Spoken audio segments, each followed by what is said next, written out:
the crash that shocked the music world. On the evening of August 20th, 2025, Atlanta's streets were filled with their usual midweek bustle. It was just past twilight when Brent Hinds, the fiery guitarist, singer, and co-founder of the Grammy-winning heavy metal band Mastodon, was making his way across Memorial Drive SE on his Harley-Davidson motorcycle. Hinds, a lifelong motorcycle enthusiast who had often spoken about the freedom and adrenaline of the open road, was navigating familiar streets in the East Atlanta area he had called home for decades. At the intersection of Memorial Drive and Boulevard, tragedy struck.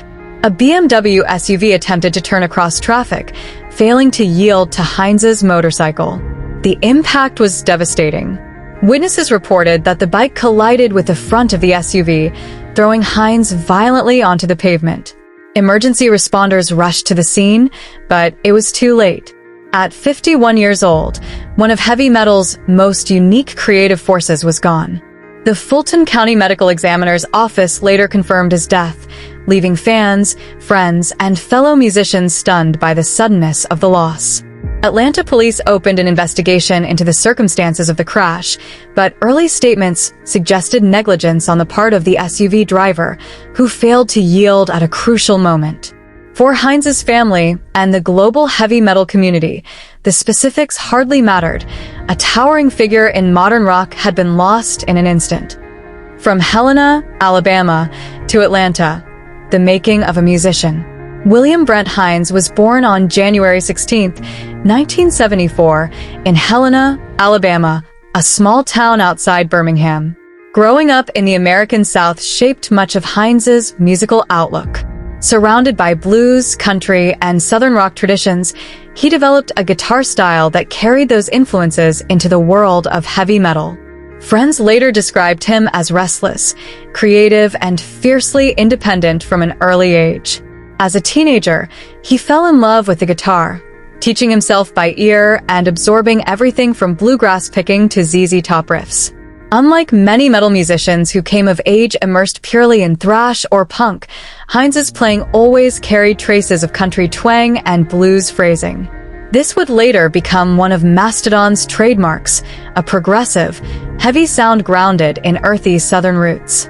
In the mid-1990s, Hinds moved to Atlanta, Georgia, a city with a thriving underground music scene. There he met Troy Sanders, a bassist with similar ambitions. The two played together in an experimental band called 4 Hour Fogger, a short-lived project that nonetheless cemented their musical chemistry. When that band dissolved, Hinds and Sanders linked up with guitarist Bill Kelleher and drummer Brandaler, forming what would become Mastodon in the year 2000. Mastodon's rise, defining a new era of metal.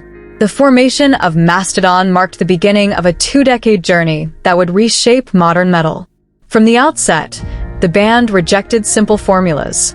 Instead, they combined crushing heaviness with progressive song structures, concept albums, and surreal lyrical themes. Their debut album, Remission, 2002, announced them as a new force in underground metal. Hinds's searing riffs, strange scales, and unique tones stood out immediately. Critics praised the album's ferocity, but it was the follow-up, Leviathan, 2004, that pushed Mastodon into the global spotlight. A concept album loosely inspired by Herman Melville's Moby Dick, Leviathan showcased Hinds's guitar work in full force, blending sludge riffs with psychedelic passages and intricate solos.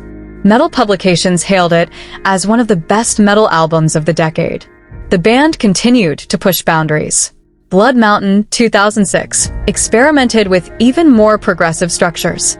Crack the Skye, 2009, often considered Mastodon's masterpiece, explored themes of astral projection and Russian mysticism, with Hinds contributing some of his most emotional playing.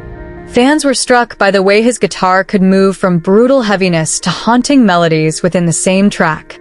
Over the next decade, Mastodon balanced underground credibility with mainstream recognition. The Hunter, 2011, and Once More, Round the Sun, 2014, found them expanding their fan base, while Emperor of Sand, 2017, earned them the Grammy Award for Best Metal Performance for the song Sultan's Curse.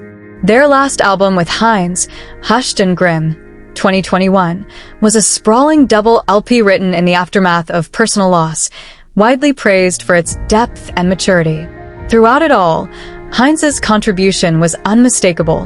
His solos were jagged, unpredictable, and soulful, often bending genre conventions. His voice, sometimes raw screams, other times melodic croons, added to Mastodon's signature dual vocal approach. Without him, Mastodon simply would not have been the same. The break with Mastodon. After 25 years, in March 2025, Mastodon shocked fans by announcing that they and Hinds had mutually decided to part ways. On the surface, the split seemed amicable, but in the weeks that followed, Hinds gave interviews and social media posts suggesting otherwise. He claimed that he'd been kicked out of the band and called his former bandmates horrible humans, signaling deep personal rifts. The exact causes of the split remain unclear. Some speculated that years of grueling touring and creative differences had taken their toll. Others pointed to Hinds' outspoken and rebellious personality, traits that fueled his artistry but may have caused friction in long-term collaboration. Whatever the reasons, it was a painful separation, both for Hinds and for fans who had grown up with Mastodon as a four-man unit. Life beyond Mastodon. Even after leaving Mastodon, Hinds did not slow down musically. He poured energy into his other projects, including the surfabilly-influenced Fiend Without a Face, the eclectic West End Motel, and Dirty B and the Boys. Over the years, he had also collaborated in supergroups like Giraffe Tongue Orchestra and Legend of the Seagullmen, showing his versatility outside the confines of heavy metal. At the time of his death, Hinds was preparing for a European tour with Fiend Without a Face. Friends and collaborators described him as excited, energized, and eager to bring his unconventional style to audiences overseas once again. His death cut short what could have been a new and revitalizing chapter in his career. Shockwaves through the metal world. When news of his passing broke, the reaction was immediate and overwhelming. Mastodon, despite their recent estrangement from Hinds, released a heartfelt statement on social media. "We are in a state of unfathomable sadness and grief. Last night Brent Hinds passed away as a result of a tragic accident.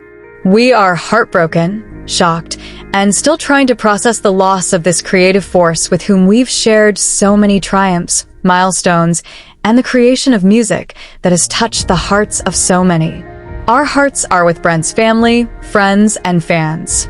At this time, we please ask that you respect everyone's privacy during this difficult time." Fans also poured out tributes. On forums and Reddit, many recalled how Hinds' riffs had shaped their teenage years, how albums like Leviathan and Crack the Skye had been life-changing. Some pointed to the tragedy of unresolved conflict between Hinds and the band, lamenting that reconciliation would now never be possible. Fellow musicians from across the metal spectrum, from progressive icons to punk veterans, praised Hinds as a singular guitarist, someone whose style was instantly recognizable and impossible to imitate. Brent Hinds' legacy. Hinds' death leaves a hole not just in Mastodon's history, but in heavy metal as a whole. For over 2 decades, he embodied a willingness to experiment, evolve, and defy boundaries. His playing fused Southern grit with psychedelic exploration, creating something that transcended genre. For many fans, Mastodon was the band that bridged the gap between underground metal and broader rock audiences in the 2000s and 2010s. Hinds' riffs and solos were central to that bridge. Beyond the notes, he also represented a kind of authenticity, a musician who played by his own rules, often clashing with convention but always chasing genuine expression.